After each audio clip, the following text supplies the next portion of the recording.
bakmayıp ne yapayım? Türkiye'deki vatandaşlar sizde bu Kırım Tatar halkını tutunuz. Köteriliniz sizde. Türkiye halkı, Amerika'daki vatandaşlar sizden ne yapınız? Поддержка yapınız. Onda biz birlikte Kırım Tatar halkınki olup kalır.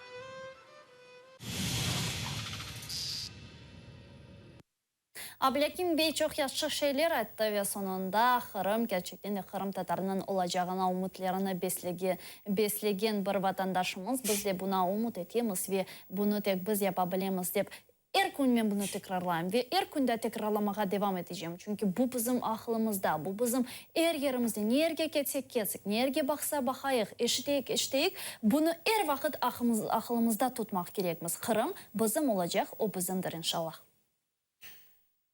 Doğru aytdım, biliyorsun bunu şimdi Ali Hasanov'un böyle MC'si çıkışta bulundu ve biz de Mater telekanalı hem de bütün Kırım Tatar halkı şimdi eminim oraya kol tuta, oraya yardım etmeye her vakit hazır ve daima böyle olmak gerekmiz. Daima her vaziyetlerde, her vakayalar nasıl hadiseler olsa da biz bir olmak gerekmiz. Çünkü bir yumruk olsak bizim kimse dağıtmaz.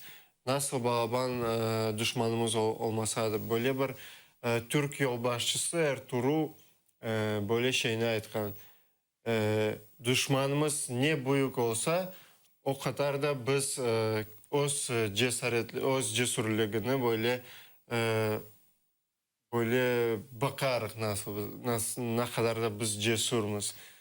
Özleri için imtihan deb aytmak mümkün. Men de bu sözlerge hoşulam ve tarix bizne ne kadar oğlaşsa bir er vakit bu oğraşularga bakmadan bizim ne kadar cesaretli ve cesur halk olganımızны da bir kere öz-özümizge isbatlaymiz. Bundan evvel işte Rusya hakkında söz versetkende böyle yetmegeni, daima diğer topraklarga göz bakanı, göz taşlagаны akta gerçekten de bu çok şeylerini sadece korkanı için yapa. Çünkü bilemiz ki korkan insan mahsus böyle korkan devlet olsun, insan olsun, başka bir şey olsun gerçekten de onun üstüne ketti ve bizlerden korkan bu Rus hakimiyeti çok yakınlarda endi layığını bulacaktır deyip düşünemiz saygılı teleseyirciler ve programımızı devam ederken de bundan evvel Türk lideri, belli Türk insanı Ertuğrul hakkında söz etken edin. Aslında Türk dünyasında birçok zengin tarihi, Türk dünyasının birçok tarihi çok zengindir. Ve onun da tarihinde birçok böyle liderler, birçok böyle sultanlar olgan, aynı olar birçok topraklarını zapt etkenler ve öz bayraklarını tıklengenler. Aynı böyle sultanlardan biri bu bilemiz ki Kanuni Sultan Süleyman idi ve o da aslında bütün ömrünü cenk meydanında geçirdi. Bunun de beraber o böyle bir yazıcıydı, onu muhibbi deyip adlandırıyordular. Aslında onun birçok meraklı sözleri var. Benim aklımda bir tane sözü var. İnsanın bedeni bir ok gibidir.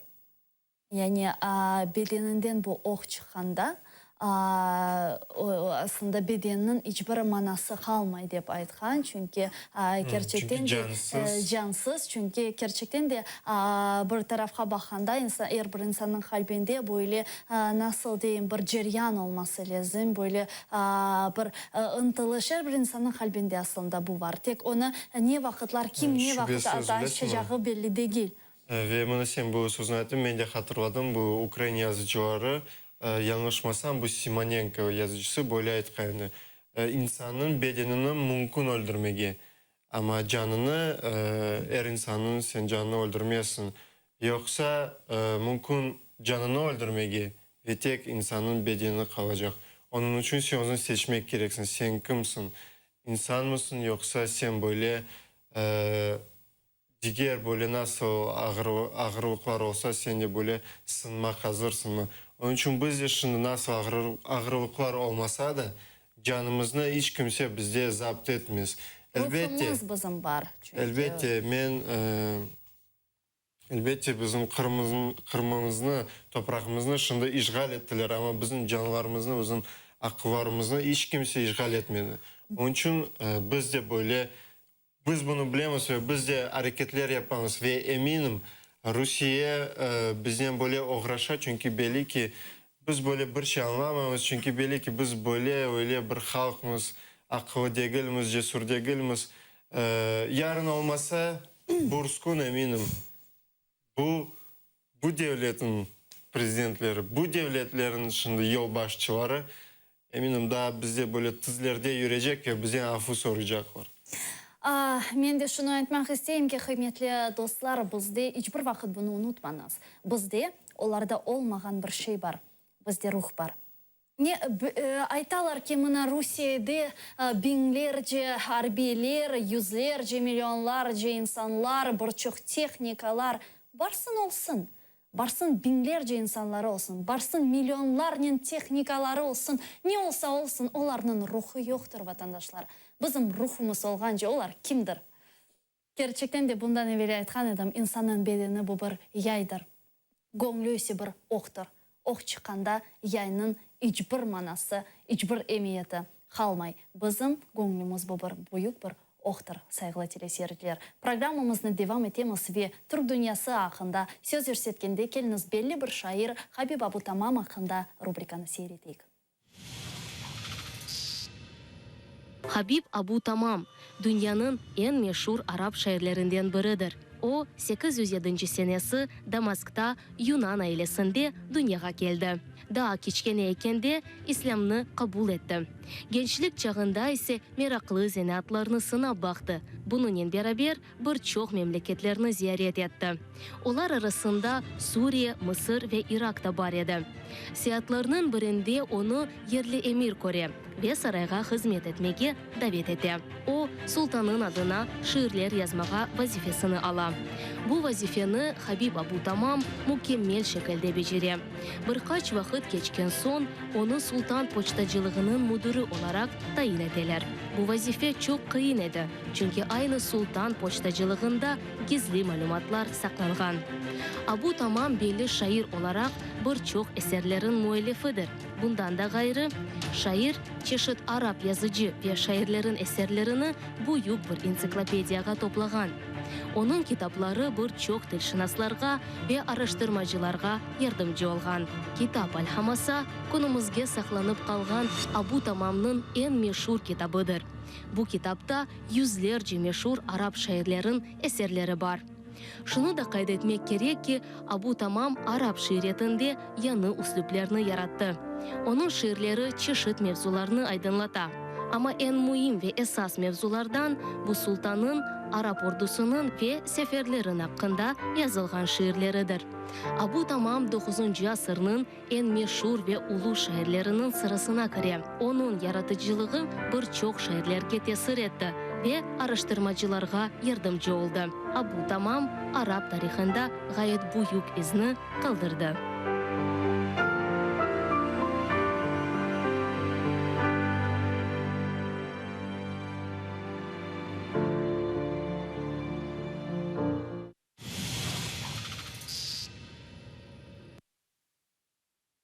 Habib Abu Tamam hakkında meraklı bir rubrikаны seyrettik. Ve seyrettik ve şimdi programımızı devam edemiz ve Gülsüm Habib Abu Tamam hakkında çok böyle meraklı şeyler işittik ya. Türk dünyadan yoksa Arap dünyadan senden nasıl böyle şairlerini bilesin? Men aslında şark dünyasından çok şairlerini sevim, bilem. Bu mesela onlardan biri bu Omar Khayyam. Onun rubaylarını okuganda gerçekten de daha da böyle çok düşüncege dalasın. Her bir küçük dörtlüğü onun bizni düşüncege daldıra ve bizni bu hayatın manası ne olganını, ne yapmak gerek olganımızını, aslında bu dünyada ne nemiyeti var, ne nemiyeti yok olganını daha bir kere düşünüp başlaysın. Besmeden Marhayam hakkında aytar ki o öz vaktinde böyle dünyaya gelmeyen çünkü bilemiz ki o şiirlerini yazgan zamanı çok insanlar onu anlamaydı ve tek son böyle son gelen nesiller bunu okumaya başlayan ve керчектен де бөліп башқа аңламаға білесің. Бұл санки Леонардо да Винчи Европада. Біз есе программамызны девам етейік сайғы телесерджілер не айет біздің студиямызға мұсафырымыз қошылды. Бүгін техник проблемлер себебінден язық ке базы бір мұсафырлерімізнен бағланып оламадық. Ләкін телефон вастасы еле біз Николай Карлович Сванидзеле бағландық. Бұл белі рус журналисті, Русияде чалышқан журналист, аққорыжы ве бізні дестеклеген тарихчы ве бізні дестеклеген рус ватандашы. Доброе утро, Николай Карлович. Доброе утро. Доброе утро. Николай Карлович, еще 2 года назад, до референдума на телеканале АТР, был телемарафон, на котором мы с вами связывались, и ведущие общались на тему о возможной оккупации Крыма.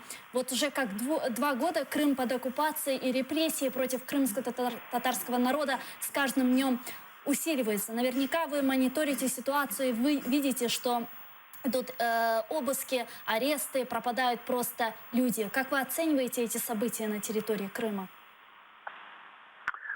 Вы знаете, во-первых, поскольку я работаю в Совете по правам человека Российской Федерации и работаю на государственном российском телеканале, то я употребляю несколько другие формулировки и прошу здесь меня извинить, я думаю, что у нас с вами здесь не возникнет споров, и вы меня поймете. Я употребляю нейтральное слово «присоединение Крыма».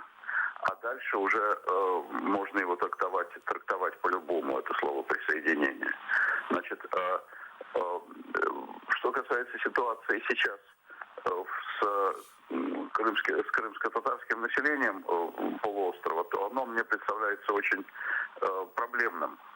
И вот Совет по правам человека мониторит эту ситуацию в постоянном режиме. Потому что там действительно те проблемы, которые вы перечислили, они, несомненно, имеют место.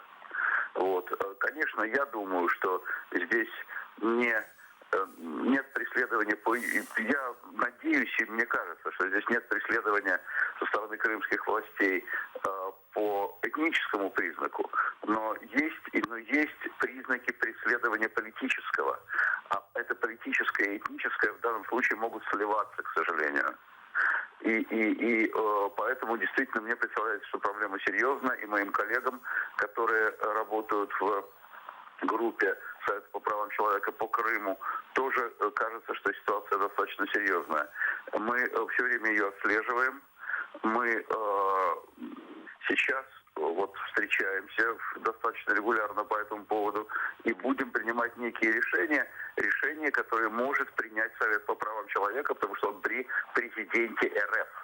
То есть у нас нет административных рычагов, как вы знаете, воздействия на ситуацию, на любую, а у нас есть возможность и право ставить вопросы, ставить проблемы, и мы эту проблему будем ставить как одну из важнейших, конечно, потому что она, мне кажется, очень острой. А скажите, можно ли это назвать... минуточку. Можно ли это назвать реабилитацией по-российски? Вы знаете, тут дело не в этом, на мой взгляд. Как мне кажется, указ о реабилитации был действительно подписан достаточно искренне. Вот. Но здесь речь идет об историческом факте. Выселения, а я бы сказал, геноцида крымско-татарского народа, который произошел в 1944 году. Я считаю, что это был просто акт геноцида. Вот. И здесь последовала реабилитация, на мой взгляд, вполне искренне. Другой вопрос, нужна ли она сейчас крымско-татарскому народу? Он и так знает, что он не виновен, а виновны совсем другие люди, которые его подвергали уничтожению. Но это история, а сейчас уже современность. И конечно, эти два события, депортация и геноцид 1944 года, и нынешняя ситуация, в которой оказалось крымско-татарское население Крыма, конечно, я прекрасно понимаю, что они психологически монтируются между собой. Это я понять могу. Но реальной связи между ними нет. Я этой реальной связи не вижу. Фактически в Крыму людей на данный момент загоняют в страх. Вот нам интересно, насколько люди в России информированы теми проблемами, которые сейчас есть в Крыму. Ну, как вам сказать, те люди, которые этим занимаются, такие как я, в достаточной степени информированы. Но, может быть, и не полностью. А подавляющая часть населения, конечно, не информирована, несомненно. Они в все этом еще никаких верят... сомнений нет. Но надо сказать, что и не информирована, и не может быть информирована, потому что общее направление информационное в России, конечно, совершенно иное, и акценты совершенно по-другому расставляются. Николай Карлович, а вот такой вопрос. Вы говорили о том, что вы сейчас занимаетесь делами крымских татар при президенте по правам человека. Насколько реально вот эта помощь, что можете вы оказать, допустим, можете ли вы оказать помощь тем, кто сейчас ни за что сидит в тюрьмах? Это наши соотечественники, которые, я бы сказал, по политическим и по, я бы сказал, религиозным сейчас убеждениям находятся в тюрьмах. Насколько реальна эта помощь? Вы знаете, я не готов обещать помощь, когда у меня нет стопроцентной уверенности, что я могу ее оказать. Практической помощи, совет по правам человека, вот непосредственно взять, узнать, что человек нуждается в помощи и оказать эту помощь, таких возможностей у нас нет. Мы можем только ставить вопрос перед властями. Административных рычагов, властных рычагов, силовых рычагов у нас нет. Мы можем ставить вопрос перед властями, и мы можем ставить информационно вопросы в повестку дня. И мы это стараемся делать и будем делать. То есть, иначе говоря, мы стараемся делать все, чтобы все те вещи тяжелые, плохие, а для многих людей драматичные и даже трагические, о которых вы говорите, чтобы они не были тайной для страны. И чтобы они не были тайной для руководства страны. Вот это мы стараемся делать, такие возможности у нас есть. А непосредственно помочь у нас такой возможности, к сожалению, нет.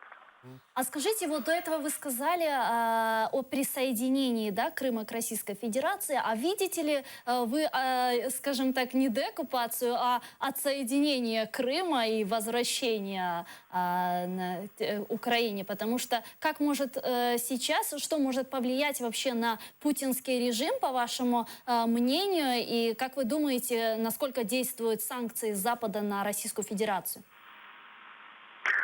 Я сейчас, честно вам скажу, не вижу никаких возможностей возвращения Украине Крыма. Если рассуждать трезво и разумно. Потому что российское руководство никогда на это в обозримом будущем... Ну, вы знаете, мы же должны, люди взрослые, мы должны оперировать как бы ближайшим временем, что будет там через несколько десятков лет, кто его знает. Вот в обозримом будущем российское руководство не пойдет на возвращение Крыма. Причем даже не только президент Путин. Если мы себе представим другого президента на его месте в обозримом будущем, то и он не пойдет на возвращение Крыма Украине, потому что это сразу станет очень драматичным внутриполитическим фактором российским. Российское население в колоссальном своем большинстве одобряет присоединение Крыма. Поэтому ни один российский руководитель, даже если он будет придерживаться совершенно другой политики, нежели Путин, во всех других проблемах, он на возвращение Крыма не пойдет. Что касается санкций, то они действуют, насколько мне известно, на российскую экономику и действуют достаточно серьезно, но не настолько, чтобы заставить российское руководство принимать те решения политические, которые руководство не хочет принимать. Так, а что Здесь тоже нужно смотреть на вещи трезво. Так а что может, по вашему мнению, заставить Россию вернуть Крым? К примеру, была выдвинута идея о введении эмбарго на всю российскую нефть и отключение системы банковской системы SWIFT. Как вы думаете, пойдет ли Запад на такие радикальные меры? Вы Вы знаете, я не знаю, пойдет ли Запад на радикальные меры. Я бы, честно вам скажу, очень не хотел таких мер. Потому что даже такая мера, которая, вероятно, может очень сильно сказаться, отразиться на российской экономике, не в состоянии заставить российское руководство, как я вам только что сказал, принимать те решения, которые не хочет принимать. Политика для нынешнего российского руководства первична по отношению к экономике. И вообще заставить что-либо сделать такую огромную страну, как Россия, извне, невероятно сложно, практически невозможно. Поэтому я бы, повторяю еще раз, смотрел на эти вещи трезво. И в обозримом будущем никаких решений подобного рода не ждал бы. А скажите, вот мы знаем, что Меджлис, да, крымско-татарского народа, единственный представительный орган крымских татар в Российской Федерации, был признан экстремистской организацией и был запрещен. Как вы думаете, можно ли думать, что все же Россия боится крымских татар? Значит, две вещи скажу по поводу Меджлиса. Во-первых, я считаю это решение абсолютно неверным. Решение по отношению к Меджлису. Я считаю это решение радикальным, я считаю его политически близоруким, я считаю его неправильным. Я это считаю просто как россиянин, как гражданин России. Мне кажется, оно и этически неправильно, и политически неправильно. Вот. Значит, ваш вопрос повторите, пожалуйста, А можно ли сказать, что вот запрет Меджлиса на территории Российской Федерации является признаком того, что Россия боится крымских татар? Вы знаете, я бы здесь не употреблял слово «боится», потому что, конечно, соотношение физических сил, соотношение весовых категорий таково, что здесь речь о страхе не идет. Значит, но я бы сказал, что часть политических сил российских воспринимает в данном случае крымско-татарское политическое движение как раздражающий фактор. Вот у меня такое впечатление, как раздражающий фактор. Знаете, там, скажем, когда там меняется руководство там информационного агентства РБК, да? Вы знаете об этом. Можно сказать, что там Россия боится РБК? Ну нет, конечно. Разумеется, нет. Но воспринимается как раздражающий фактор. А поскольку сейчас есть некоторая тенденция к тому, чтобы все проблемы не решать конструктивно, а укатывать асфальтовым катком, то принимаются вот такие решения, как в отношении Меджлиса, которые я считаю абсолютно неграмотными. А скажите, известно ли что-то у вас там и вообще освещаются ли на телевидении то событие, которое произошло где-то неделю назад? Пропал представитель Меджлиса крымско-татарского народа Эрвин Ибрагимов, крымский татарин. Просто ночью его загрузили в машину и увезли в неизвестном направлении. На сегодняшний день никакой информации о нем нигде нет, о его присутствии никто, где он находится, никто не знает. Прошла ли такая информация в российских СМИ? Нет. Значит, я читал об этом в одном из интернет-агентств. Я это видел, эту информацию, я в курсе ее. И вот как член Совета по правам человека мы эту ситуацию тоже будем отслеживать. Ситуация очень тяжелая. Но, я не знаю, может быть, где-то в каких-то арьергардных СМИ эта информация проходила, но в основных средствах массовой информации этой информации я не видел. Этого сообщения я не видел. Это отдельная проблема, очень серьезная проблема информирования нашего российского общества. Это очень серьезная проблема. Вообще все, что мы с вами обсуждаем, и проблема российских медиа, и проблема Крыма, и проблема конкретно крымско-татарского населения Крыма. Это все на самом деле относится к одной огромной проблеме того, что наше российское общество сейчас живет, к сожалению, не по Конституции Российской Федерации. К сожалению, вот те институты, те рычаги демократические, которые предусмотрены в Конституции Российской Федерации, они сейчас не употребляются, они либо отставлены в сторону, либо ржавеют просто без употребления. Но так или иначе, вот это все одна единая большая проблема. Это не проблема, собственно, Крыма, и не проблема только крымских татар. Это все одна большая проблема России, как мне кажется. А скажите, вот безусловно, что все действия, которые в Крыму проводятся оккупационной властью, да, это для того, собственно, для тех людей, которые не боятся высказывать свою позицию и показывать свое сопротивление. Как вы думаете, какие именно меры ненасильственного сопротивления могут принимать жители Крыма против вот этой машины? Значит, еще раз повторяю, во-первых, у меня к вам просто просьба в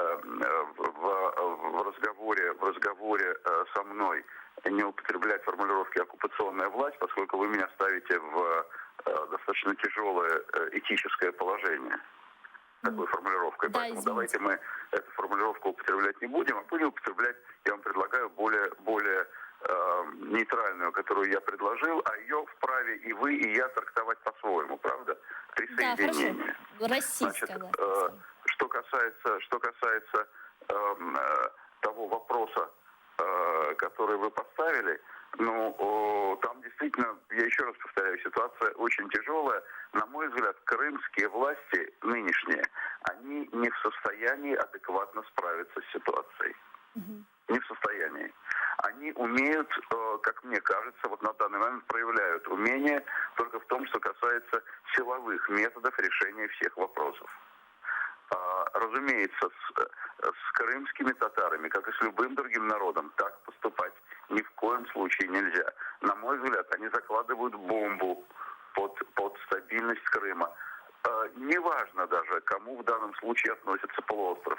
Относится он к России, относится он кому угодно.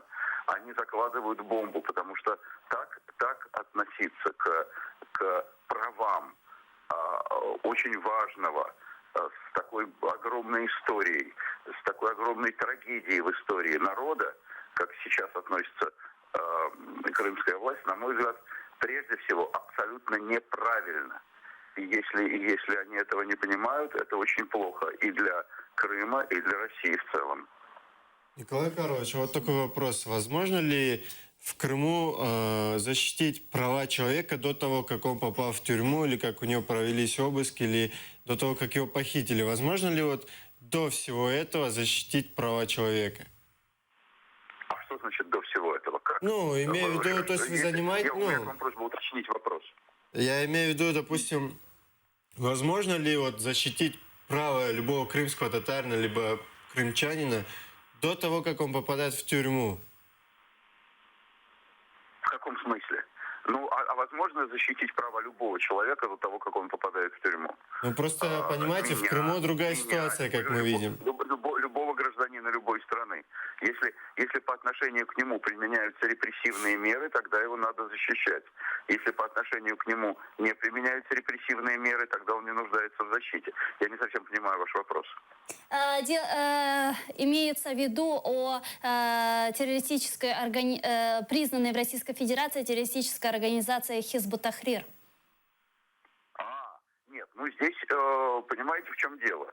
Здесь речь идет об общей, если я вас правильно понимаю, здесь речь идет об общей правовой ситуации в стране, не только в Крыму. Там, скажем, в России очень серьезные проблемы в отношении, там, скажем, НКО, которые за $1 субсидирования зарубежного, даже если оно идет на совершенно гуманитарные цели, может быть признан иностранным агентом и дальше фактически не имеет возможности работать. Это тоже очень большая правовая проблема в Российской Федерации. Очень большая. То же самое относится к тому, о чем вы говорите. Обвинение причастности к террористическим организациям нужно доказывать. На этот счет есть презумпция невиновности.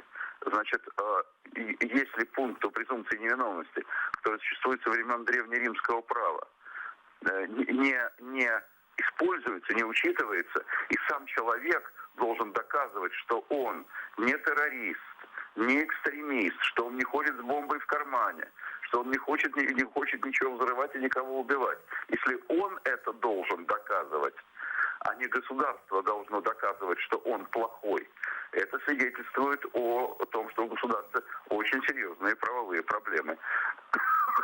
Прошу прощения, вот так оно сейчас и есть. Спасибо большое, Николай Карлович, что связались с нами в прямом эфире и ответили на интересующие вопросы жителей Крыма. Стоит отметить, что это не только наши, а интересующие вопросы всего народа. Спасибо большое, всего вам доброго. Біз все сайғылы телесережлер программамызды енді екілнемек мәжбүриетіндеміз, білгенімізге бәйінді көремізге вақтымызда кече ве көремізге Николай Карловичтің айтқанына көре мына қорқа керчектен де ешқалжа кемие деп айтқанда, чүнки анда да оларны да сықалар ве эпосы фікірлеріні кенеде açıq шекілде айтып оламай біз сізлер әлі сағлықлашамыз, салықнен қалыңыз. Салықнен қалыңыз.